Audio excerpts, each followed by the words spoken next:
교육적이를 교육과정 측면에서 서술할 것이라고 얘기를 하는데 이거 누가 물어보셨는데 이거 어렵지 않잖아요. 교육적이를 교육과정 측면에서 서술할 것 VCA를 교육과정에 도입했다. 그래서 교육과정의 특징을 어떻게 설명했다? 5가지 얘기했잖아요. 교육과정을 꼴라조라고 봤고 그리고 나름대로 체계적으로 봐야 되는 거고 시각문화도 반영해야 된다고 했던 그 내용 뭘 적어야 되는지 물어보는 걸 파악하는 게 더 어려운 거죠. 그리고 뒤로 넘어가게 되면 완다 나이트가 주장한 가치 명료화가 있지만 나이트 말고 또 누가 있었다? 키퍼 보이스나 아니면 엠버기가 얘기했던 내용들 각각 암기하시면 됩니다. 접근 방법. 아래쪽에 하우스만이 주장한 예술가로서의 교사. 우리가 분명 하우스만을 노엔펠드랑은 비교를 했고요. 아이즈너랑은 비교를 했어요. 근데 여기 또 누가 나왔어요? 박한. 이렇게 묶을 수도 있다는 거예요. 근데 저는 이거 보고 이거 문제 재밌다 라고 해놓고 이거 기본이지 라고 했는데 못 적일 수도 있겠는데 라는 생각이 갑자기 확 들어가지고 추가로 한 거거든요. 하우스만은 예술가로서의 개념을 주장을 하며 교사가 자신의 경험과 교실의 상황, 문화적 맥락 이게 왜 또 안 되지? 문화적 맥락, 학생의 발달 단계 등을 고려해 무엇을 어떻게 왜 가르칠 것인지를 재구성할 수 있어야 한다고 주장을 했다. 아까 얘기했던 내용들이 계속 반복적으로 등장하고 있는 거죠. 자신의 경험, 그리고 이걸 파악해야 되고 발달 단계 등을 고려해서 종합적으로 우리가 생각을 해야 된다. 근데 박하는 어땠어요? 구체적인 목표를 교사가 정해주어야 하고 그걸 바탕으로 부드럽고 적극적인 언어로 다양한 수업 방법을 제공해야 되고 체계적인 교수법의 적용을 강조했죠. 봤던 내용들 거의 그대로 적으면 되는 거예요. 근데 기준점이 뭐다? 여기는 교사가 재구성해야 된다. 맥락에 따라 재구성하는 게 핵심인 거고 박하는 구체적이고 부드럽고 적극적인 언어, 다양한 수업 방법 제공 정도. 근데 체계적이다라고 얘기를 했죠. 근데 하우스만은 체계적이라고 얘기를 한 적이 있다 없다? 없습니다. 하우스만은 체계적인 것보다는 뭘 더 강조했다? 학생들 개별적인 것들을 훨씬 더 강조했다라는 거죠. 그래서 평가에 있어서도 하우스만이 평가에서 강조했던 건 뭐였죠? 포트폴리오였죠. 그러나 박한 이후에 박한 다음에 등장했던 60년대 학자들은 전부 다 뭘 강조했다? 측정, 평가 위주로만 들어갔단 말이에요. 그런 부분들을 보게 되면 확실한 차이점이 등장을 한다. 어려운 내용은 아니었어요. 자, 이것도 한번 찍어주세요, 여러분. 답안을 내가 이렇게 구체적으로 접근할 수 있는지 같이 풀어나가면 진짜 쉽거든요. 근데 막상 적으려고 그러면 어려워요. 그리고 자꾸 누가 이거 답지 없나요? 라고 계속 물어보시는데 답은 제가 만들면 만들죠. 근데 제가 답 만들어주면 여러분 그것만 볼 거 아니에요. 제가 계속 얘기하죠. 시험에 이런 조건 그대로 나온다 안 나온다? 안 나온다. 이 조건이 아니라 이걸 바탕으로 내가 어떻게 적을 건지 분석하는 게 더 중요하다. 반복적으로 얘기를 드리고 있습니다. 자, 이번에 또 얘기 나오는 거. 위에 있는 파브로 엘게라 지시된 참여와 협업 수준의 참여와 비교하면 되는 거고 여기 나왔을 때 클레어 비숍이 니콜라 브리오를 비판한 이유를 서술할 것. 니콜라 브리오의 개념을 클레어 비숍이 지나치게 뭐라고 얘기를 했죠? 뭐라고만 생각한다? 인간관계를 긍정적으로만 평가한다고 얘기를 했죠. 공동체성, 그래서 CBA나 사회참여미술교육에서 니콜라 브리오의 미학은 지나치게 편파적이고 긍정적이라고만 설명을 했어요. 첫 번째 문장, 니콜라 브리오를 왜 비판했는가 부터 적어야겠죠. 관계 미학의 사람들 사이의 만남과 소통 자체를 긍정적으로 평가하면서 화합과 공동체성을 강조했기 때문이다. 그럼 비판한 이유는 여기서 끝나요. 그럼 이것만 봤을 땐 이것만 적으면 된다 안 된다? 안 된다는 거예요. 그 이후에 다른 내용이 추가적으로 들어가야 되는 거죠. 위에 비판적인 내용들은 더 적으면 돼요. 관계의 질과 사회적 맥락에 대한 비판적인 검토가 부족하다고 주장을 했는데 비숍은 현실 사회 내에서 갈등과 정치, 권력 관계가 존재한다라는 사실 그리고 이걸 비판적으로 갈등으로 드러내고 성찰해야 된다라고 주장을 하는데 비판한 이유를 적으라 그랬는데 거의 대부분의 사람들은 어디까지만 적는다? 여기까지만 적는다. 여기도 안 적어요. 긍정적으로 평가했다. 여기까지만 적어요. 그럼 이거 답 뭐냐? 너 T야? 너 T 100%야? 물어보는 것만 답할 거야? 가 되는 거예요. 물어보는 거 말고 뒤에 문제가 물어보는 의도가 있을 거 아니에요. 그 의도, 우리 그렇게 많이 얘기했잖아요. 아이즈너가 얘기했던 교육적 감시관 의도적 차원. 무슨 의도인데, 문제의 의도. 비숍의 의견이 뭔지 적어야 되잖아요. 근데 대부분 적으라 그러면 니콜라 부리오 관련된 내용만 적더라고요. 된다 안 된다? 안 됩니다. 그래서 비숍에 관련된 의견, 갈등과 권력 차 관계가 존재한다. 갈등과 긴장을 드러내고 비판적으로 성찰해야 한다. 이렇게 들어가야 돼요. 요렇게 들어가야 돼요. 이렇게 안 들어가면 문제가 의미가 없어요. 자, 찍어주세요. 문제에서 답안을 요구하는 구조. 저는 모의고사 들어가더라도 이런 식으로 여러분들이 쓴 답안에서 문제점을 하나씩 보여드릴 거예요. 제가 모의고사 강의 들어보신 분들 알겠지만 육모랑 오모 같은 경우 공개 모의고사에서는 다른 분들 답안 공유 안 해요. 일부러 부담스러우실까봐. 근데 이제 7, 8월 모의고사 들어가게 되면 직강생분들 답 전부 다 싹 다 스캔한 다음에 중간에 괜찮은 답안, 이거 좀 잘못됐어요. 이거 이렇게 적으면 안 돼요. 라고 하는 답지를 공유할 겁니다. 해설 시간이 조금 늘어나요. 근데 그렇게 보고 저분은 잘 적었다고 생각하는데 저거밖에 점수를 못 받는다고? 라는 것들을 여러분들이 좀 느껴야 돼요. 그래야지 회독하는 방법이 늘 거예요. 그걸 보고 난 못 적었네, 나 이거 못 내네, 나 이거 모의고사 들어갈 수 있을까, 채점 받아도 될까? 진짜 여러분들이 정말 똥손으로 적어서 내가 아무것도 채점 받을 게 없어 라고 하면 어쩔 수가 없지만 뭐라도 적었고 내가 이 부분은 확실하게 첨삭을 받고 싶다 라고 한다면은 한 번은 내셔요. 그리고 내가 왜 이걸 못했고 이걸 잘했고 라는 것들을 간단하게라도 답지에 적어주시면 제가 거기에 피드백을 달아드리는 게 훨씬 더 편해요. 인강이신 분들 저랑 라포 영상 안 되신 분들이 더 많잖아요. 그럼 소통할 거면 그거 말고 방법이 뭐가 있어요? 그렇게라도 해야지. 직강이신 분들은 제가 진짜 담임제로 1대1로 다 상담하고 하지만 안 그렇잖아요. 그럼 인강이신 분들은 적어도 채점을 받으실 때 내가 못 적었다고 할지라도 내가 어떤 부분에 문제점이 있는지 알고 싶으면 첨삭 꼭 내세요. 자, 넘어가겠습니다. 7페이지. 아이즈너의 학습 경험 이론을 SAL 사회정서 학습에서 활용하는 방식에 관해 서술할 것. 이것도 아까 봤던 내용 그대로죠. 아이즈너가 SAL에서 어떻게 활용하게 되는지를 물어보는 거예요. 밑에 시각예술만이 제공할 수 있는 고유한 학습 경험을 통해 감수성과 시각적 지각력, 의미 구성 능력을 기르는 과정이라고 보았다. 이 말인즉슨 다른 말로 뭐죠? 계획된 학습이라고 봐야, 계획된 상황이겠죠. 계획된 상황 속에서 고유한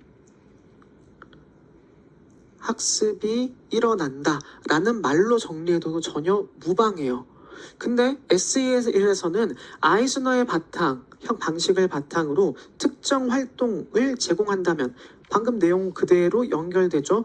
이걸 그대로 제공한다면 타인과 다른 자신만의 고유한 정체성과 가치를 발견하고 공감하는 기회로 자기인식과 자기관리가 가능하다고 본다. 근데 여기 조금 더 아쉬운 거, 관계에 대한 내용을 제가 빼먹었어요.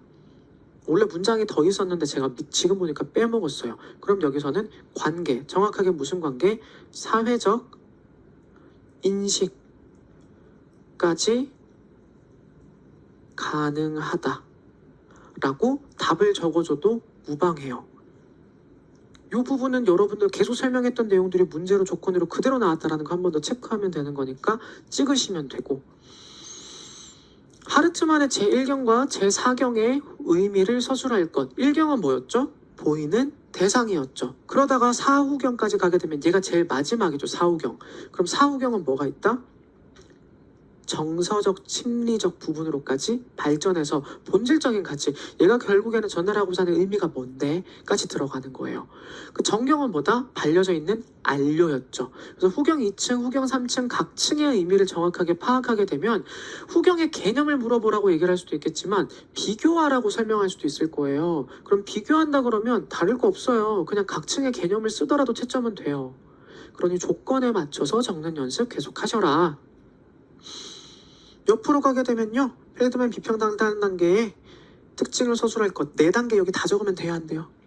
뭘 적으라는 거예요? 이거 뭐 적으라는 걸까요? 키워드 5글자 적으라는 거예요. 5글자에 대해서. 우리 그렇게 얘기했잖아요. 펠드만 했을 때 펠드만 비평 단계에서도 비평적 담화잖아요. 그 비평적 담화를 바탕으로 무슨 단계? 네 번째 단계인 판단 단계를 쓰라는 거예요. 그럼 판단 단계만 적으면 되는 거죠. 근데 그 판단 단계는 언어로 설명을 해야 되고 내가 배운 내용들을 미술 사조별 세 가지 미술 사조 주장을 했었죠. 뭐 표현주의나 사실주의나 형식주의나 이렇게 해가지고 이 세 가지의 근거를 바탕으로 자신의 견해를 밝히고 그리고 나서 이게 실제 비평가가 했던 방식이랑 비교해 보는 쪽으로 들어갔다라는 것. 그 단계에서 쓰면 되고 그리고 이 판단 단계가 가지는 특징 한계점도 있겠죠. 그 한계점을 누가 허브홀츠가 있었죠. 허브홀츠가 어떻게 보완했는지 책에 있으니까 그대로 적으면 됩니다. 브라우드 미적 정사, 표현적 특성. 마지막 단계네요. 언어 세 가지. 동적인 언어, 감정적 언어. 그렇죠. 그렇게 세 가지 요 종류를 다 써주는 거. 그걸 가지고 설명을 어떻게 할 것인지 이념적 언어까지 같이 다 적어주면 되고 방금 봤던 중요한 내용들 미틀러 비평 단계 2단계와 3단계 비교하라 그러면 뭘 물어보는 거예요? 형식이냐 맥락이냐 물어보는 거죠. 물어보는 거 비교적 명확해요. 단못 적는 거 없어요. 기본이에요. 아는데 방향은 아는데 못 적겠다? 암기 안 된 거다? 외워라. 미틀러의 최종 결정 단계가 가지는 특징 아까 얘기했죠. 자신의 판단을 정당화하고 설명할 수 있는 비평적 의사설정 능력을 기르는 것. 앞에 있는 건 책의 내용 그대로 가져온 거고요. 밑에 있는 것도 책의 내용이잖아요. 핵심은 이겁니다. 이것만 여러분들이 정확하게 적어주면 채점이 된다는 겁니다. 뭐 할 게 없어요. 인등 개념 그대로 물어보는 거니까 비평 단계는. 최대한 개념 위주의 서술로 들어가는 거라고 보면 되고 뒷장으로 넘어가면 비슷해요. 계획원의 비평적 탐구 절차적 특정 비평적 탐구가 가는 게 가지는 한계점, 주의, 뭐다 체계적인 교육 과정이 있거나 그러진 않다. VTS 질문 세 가지 유형 다들 한 번씩 들어봤어요. 비평 중 해석 단계가 특징 다 들어봤던 거예요. 강의 중에 설명 다 했던 거예요. 적을 수 있어야 돼요.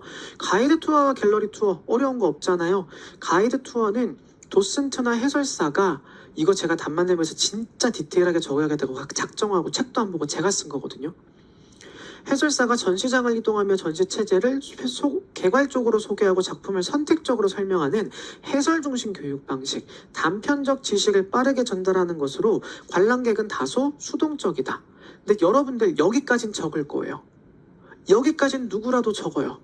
뭐 이것까지라도 적을 수 있어요. 근데 뒤에서 못 적는 거 많이 안 적는 거 단편적 지식 빠르게 전달 관람객이 수동적 못 적어요. 안 적어요. 여기까지 안 떠올라요.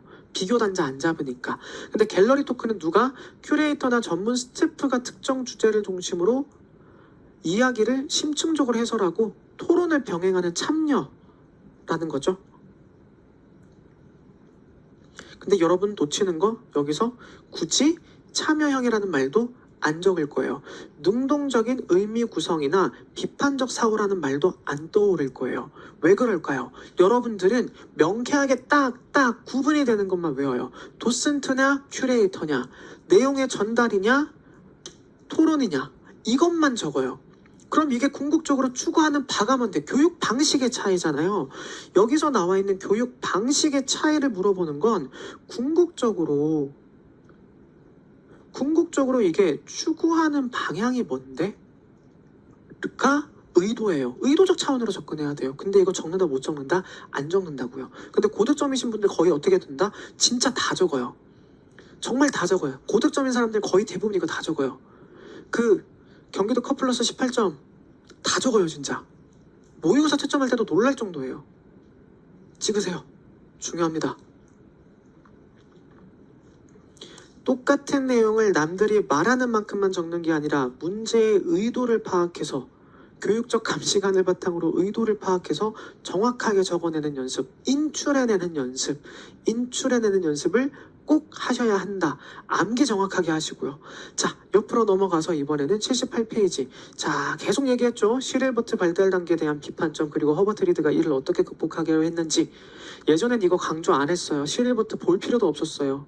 근데 허버트 리드가 점점점 어려워지고 그 8가지 유형의 시험 문제가 나왔고 얘가 이 8가지를 왜 냈지? 칼용 바탕으로 봐야 되는 거라 내용 어려울 거 있다 없다? 책에 있는 내용 그대로 들어가는 거다. 사실 이거 안 적어도 되는 건데 아까 제가 보여줬던 대표 사례 그대로 보여드리는 겁니다.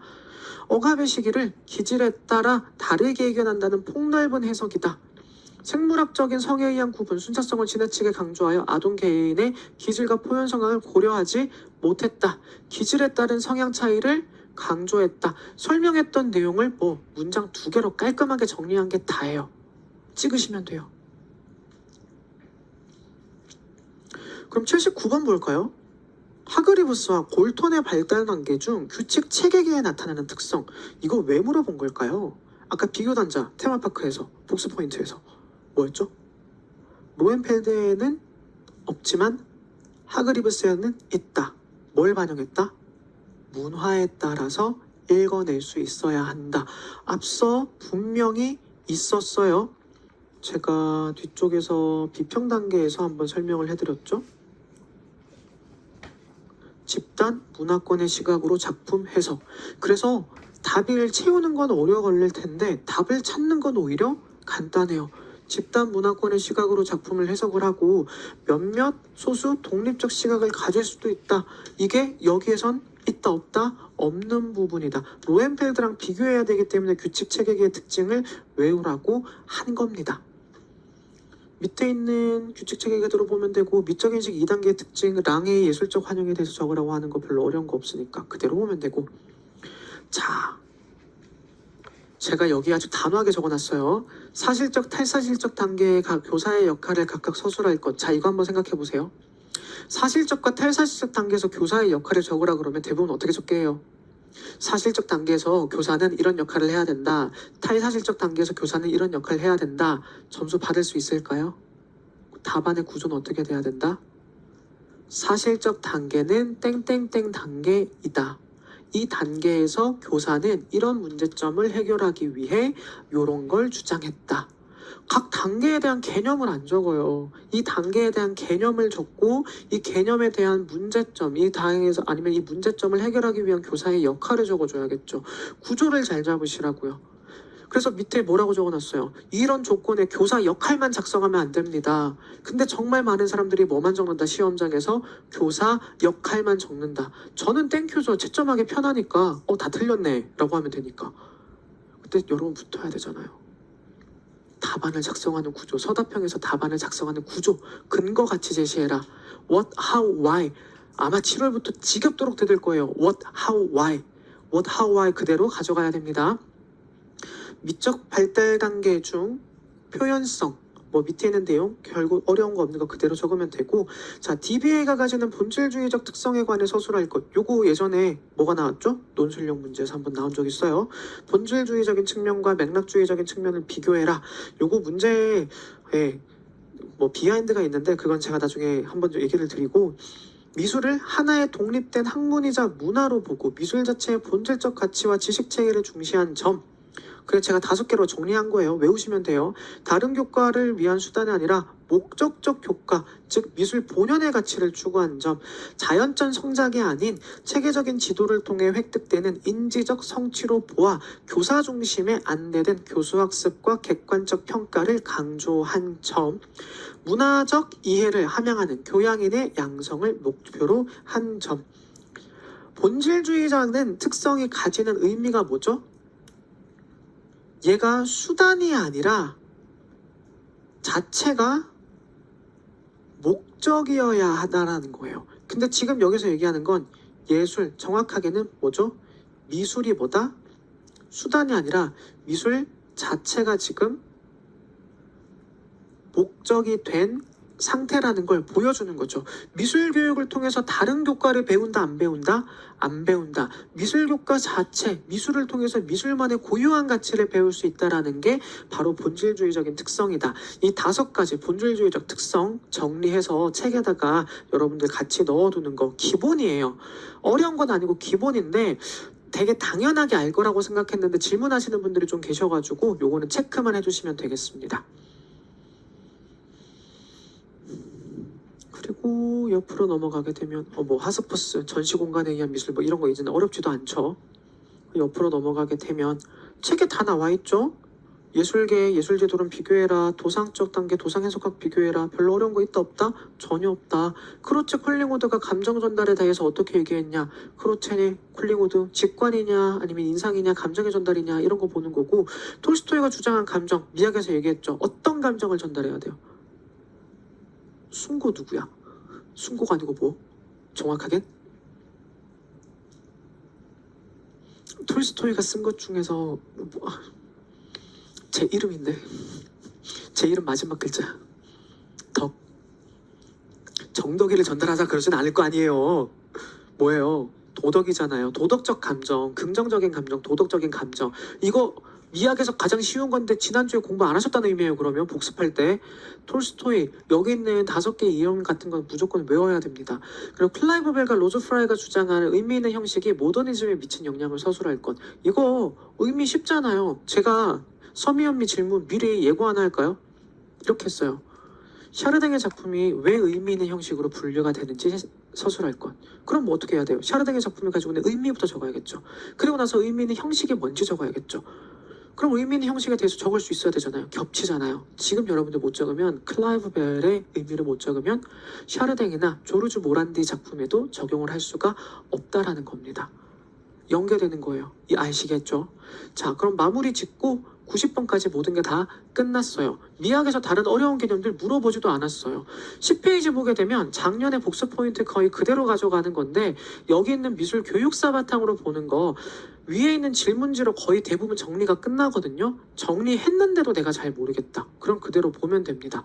보시면 덩컨과 프리드먼 차이점, 프리드먼 교육과정 5가지 조건, 하우스만 교사상, 텍스트로서의 미술론, 신실용주의적 접근 전부 다 어디 있어요? 마인드맵에 있고 질문에 다 있어요. 이 질문지만 여러분들이 좀 잘 정리하시면 크게 어렵지가 않을 겁니다. 중간중간 어려운 문제에 대한 답, 질문 자주 들어온다 그러면 제가 답을 몇 개 공유하긴 하겠지만, 이 문제들에 대한 답들 충분히 여러분 분석할 수 있어야 되고, 저한테 답 요구하기 전에 여러분들이 이거 못 적으면 내가 이거 못 외웠다라고 파악하셔야 돼요. 이건 답이 중요한 게 아니라 내가 답을 제대로 인출해낼 수 있는지, 인출을 위한 내용인데 그 인출을 못한 상황에서 답만 달라?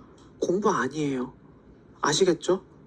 철저하게 이거 회동용으로 가져가시는 거고, 그 중에서도 여러분들이 못 적겠다 싶은 것들은 이미 많이 해왔어요. 서미현미도 이미 문제 답 많이 작성해 놨어요. 요거 참고하시고 준비하시면 되겠습니다.